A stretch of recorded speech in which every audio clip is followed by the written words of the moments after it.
హరే కృష్ణ. అందరికీ శ్రీరామనవమి శుభాకాంక్షలు.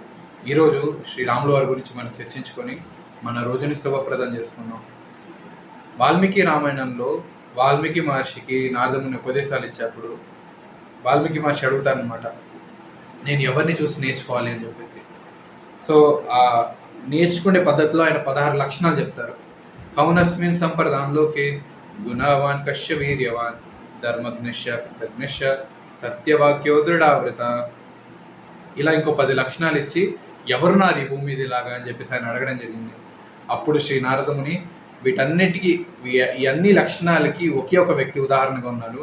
ఆ వ్యక్తి శ్రీరామచంద్రుల వారు అని చెప్పేసి. మొదటిగా గుణవాన్, ఆయన అందరికన్నా గుణవంతుడు. గురువులకైనా, రాజులకైనా, రాజ ఋషులకైనా, మహర్షులకైనా ఎవరికైనా శ్రీరామచంద్రుల వారు చూపించే గౌరవం ఏ వ్యక్తి సాటి రాడు ఆయనకి. వీర్యవాన్, ఆయనంత గొప్ప వీరుడు ఆ సమయంలో భూమి మీదే లేడు. కర మరియు దూషణ వీళ్ళిద్దరిని శూర్పణకు పంపించింది. రాముల వారు ఆవిడ్ని వద్దన్నారని.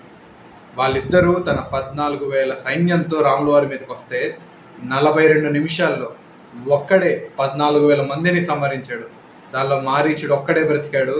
వెళ్ళి రావణుడికి చెప్పాడు, రాముడు మమ్మల్ని అందరినీ చంపేశాడని చెప్పేసి, నేను ఒక్కడే మిగిలానని చెప్పేసి. అంత గొప్ప వీరుడు. దాని తర్వాత ధర్మజ్ఞశ్య, ధర్మాన్ని పట్టుకొని ఉన్నాడు కాబట్టి తర్వాత రోజు పట్టాభిషేకం ఉన్నా తండ్రి చెప్పాడని చెప్పేసి అన్నిటినీ వదిలేసి అడవికి వెళ్ళిపోయాడు. ఆయన ధర్మాన్ని అంత నమ్మకంగా, అంత ధైర్యంగా పట్టుకొని ఉన్నాడు కాబట్టి శ్రీరామచంద్రుల వారు అతి గొప్ప వ్యక్తిగా మన చరిత్రలో నిలిచిపోయారు ఆయన. అండ్ దాని తర్వాత కృతజ్ఞ, ఆయనంత కృతజ్ఞుడు ఇంకెవ్వరూ ఉండడు.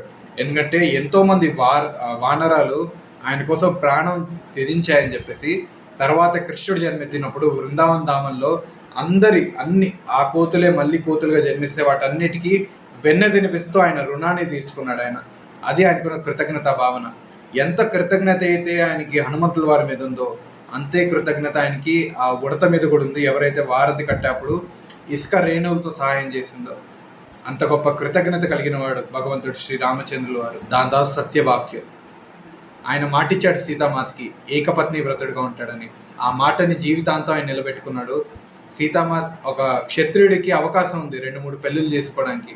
అయినా శ్రీరామచంద్రుల వారు ఆయన సత్యవాక్ పరిపాలకుడు కాబట్టి ఇచ్చిన మాట మీద దృఢంగా నిలబడతాడు. అండ్ దాని తర్వాత దృఢవ్రత, ఆయనంత దృఢంగా నిర్ణయాలు తీసుకున్న తర్వాత నిలబడిన వాళ్ళు ఎవరు ఉండరు. కైకేమాత కండిషన్ అయితే పెట్టింది 14 ఏళ్ళు నువ్వు వనవాసానికి వెళ్ళిపోమని. కానీ కొన్ని రోజుల తర్వాత వాళ్ళ తండ్రి గారు మరణించిన తర్వాత రాముల వారి దగ్గరకు వచ్చి తిరిగి వెనక్కి రమ్మని భర్తల వారు అడుగుతుంటే రాముల వారు మాట ఇచ్చాను, ఆ మాట నేను త్యజించలేను. కైకేయి మాతే చెప్తుంది, తిరిగి వచ్చే రామా, నేను చాలా అహంతో ప్రవర్తించాను, అవన్నీ నువ్వు పట్టించుకోకుండా వెనక్కి రా అంటే రాముల వారు ఒకే మాట అన్నారు, నేను నా తండ్రికి మాట ఇచ్చాను, 14 ఏళ్ళు వనవాసం చేసే వస్తానని చెప్పి ఆయన మాట మీద ఆయన దృఢంగా ఉన్నాడు. ఒక వ్యక్తి ఈ 6 లక్షణాలు కలిగి తన జీవితాన్ని పరిపూర్ణత చేసుకున్న తను ఖచ్చితంగా ఎంతో గొప్ప వ్యక్తిగా చరిత్రలో నిలిచిపోతాడు. ఇప్పుడు మనం రామాయణం మొత్తం చర్చించుకోలేం కాబట్టి ఒక్క శ్లోకంలో రామాయణం మొత్తం వివరించబడింది. సో ఆ ఒక్క శ్లోకం చర్చించుకొని మనం ఈరోజు చర్చని ముగిద్దాం. ఆదౌ రామ తపోవనాదిగమనం హత్వా మృగం కాంచనం వైదేహీ హరణం జటాయుమరణం సుగ్రీవ సంభాషణం వాలి నిగ్రహణం సముద్రతరణం లంకాపురీ దాహనం పశ్చాత్ రావణ కుంభకర్ణ హననం ఏతద్ధి రామాయణం. ఆదో రామ తపో వనాదిగమనం హత్వా మృగం కాంచనం.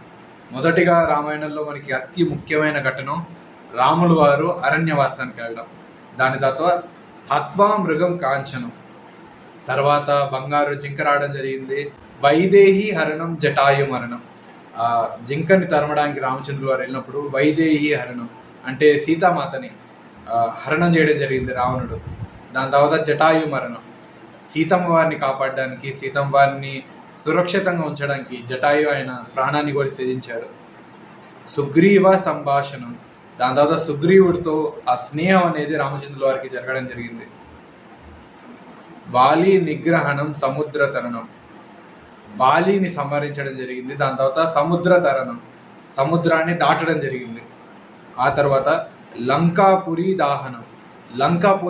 లంకాపురాన్ని హనుమంతుల వారు వెళ్ళి కాల్చి రావడం జరిగింది. పశ్చాత్ రావణ కుంభకర్ణ హననం. మనందరికీ తెలుసు రావణుడు కుంభకర్ణుడు జయ విజయులని. వారిద్దరిని సంహరించడానికి రాములు వారి అవతారం జరగడం జరిగిందని. సో అటువంటి రావణుడు కుంభకర్ణుడు కూడా హతమార్చడం జరిగింది. దాని తర్వాత ఏతద్ది రామాయణం. ఇది రామాయణం ఒక శ్లోకంలో అంటే. కాబట్టి రాముడు వనానికి వెళ్ళినప్పటి నుంచి రావణుడు కుంభకర్ణుడు సంహరించడం వరకు అనేది మనకి రామాయణంలో అతి ముఖ్యమైన ఘట్టాలు. ఈ రాములు వారు అరణ్యం వెళ్ళినప్పటి నుంచి రావణుడి సంహారం వరకు మనకి ధర్మాన్ని పాటించడం వల్ల ఎన్ని అడ్డంకులు రావచ్చు, వాటన్నిటిని ఎలా ఎదుర్కొంటూ వెళ్ళాలనేవి తెలియజేస్తాయి. కాబట్టి రామాయణం అనేది చదవడం, దాని గురించి తెలుసుకోవడం అనేది పుణ్యం మాత్రమే కాదు, ఎన్ని ఎదుగుడుగులు వచ్చినా సరే ఒక భర్త ఎలా ఉండాలి, ఒక కొడుకు ఎలా ఉండాలి, ఒక నాయకుడు ఎలా ఉండాలి, ఒక వ్యక్తి ఎలా ఉండాలి అనేది రాములు వారు చేసి చూపిస్తున్నారు. సో అటువంటి రాముడిని ఉదాహరణగా తీసుకొని ఆయన చేసినట్టు ఆయన్ని మన హీరోలా భావించాలి. వాళ్ళు అతి శ్రేష్టమైన చరిత్ర కలిగిన వాళ్ళై ఉంటారు, అతి శ్రేష్టకరమైన జీవితాన్ని కలిగిన వాళ్ళై ఉంటారు. దీని తర్వాత ఆఖరిగా హనుమంతుడికి మరియు రాముల వారికి జరిగిన ఒక చిన్న కథను చర్చించుకొని మనం భగవంతుడికి ఎంత భక్తి కలిగి ఉండాలో మనం తెలుసుకుందాం. యుద్ధం అంతా అయిపోయింది. రాములు వారు సీతామాత పుష్పక విమానంలో అయోధ్యకి రావడం జరిగింది.